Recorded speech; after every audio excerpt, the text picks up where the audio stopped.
Taarifa kwa umma kuhusu ajira za uhamiaji.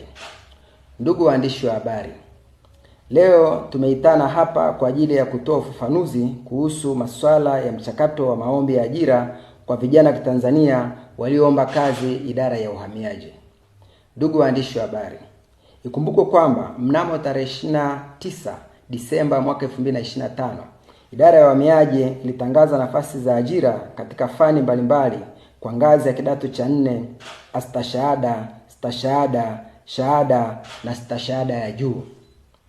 Kufuatia tangazo hilo, kumekuwepo na taarifa zenye lengo la kuwalaghai wananchi kupitia mitandao ya kijamii, na baadhi yao kupigiwa simu au kupokea ujumbe kwa njia ya simu unaowataka kutuma fedha ili wasaidiwe kupata nafasi za ajira, na wengine kudanganywa kuwa wameitwa kwenye usaili.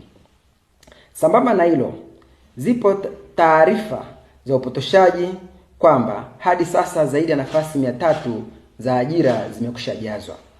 Ndugu waandishi wa habari, kutokana na kadhia hiyo, idara ya uhamiaji inakanusha upotoshaji huo na kuufahamisha umma kuwa mchakato wa maombi ya ajira unafanywa kwa mujibu wa sheria, kanuni na taratibu za ajira kama ilivyotangaza kwenye tangazo husika, ambapo kila kijana wa Kitanzania anayo fursa sawa ya kuomba ajira hizo kupitia mfumo wa ajira wa uhamiaji. Ndugu waandishi wa habari, kwa msingi huo, idara ya uhamiaji inatoa wito kwa wananchi kupuuza upotoshaji huo pamoja na kutoa taarifa katika vyombo vya usalama kuhusu ujumbe wowote unaowataka kutuma kiasi chochote cha fedha ili waweze kupatiwa nafasi za ajira katika idara ya uhamiaji.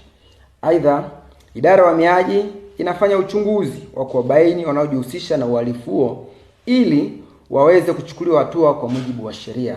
Asanteni kwa kunisikiliza.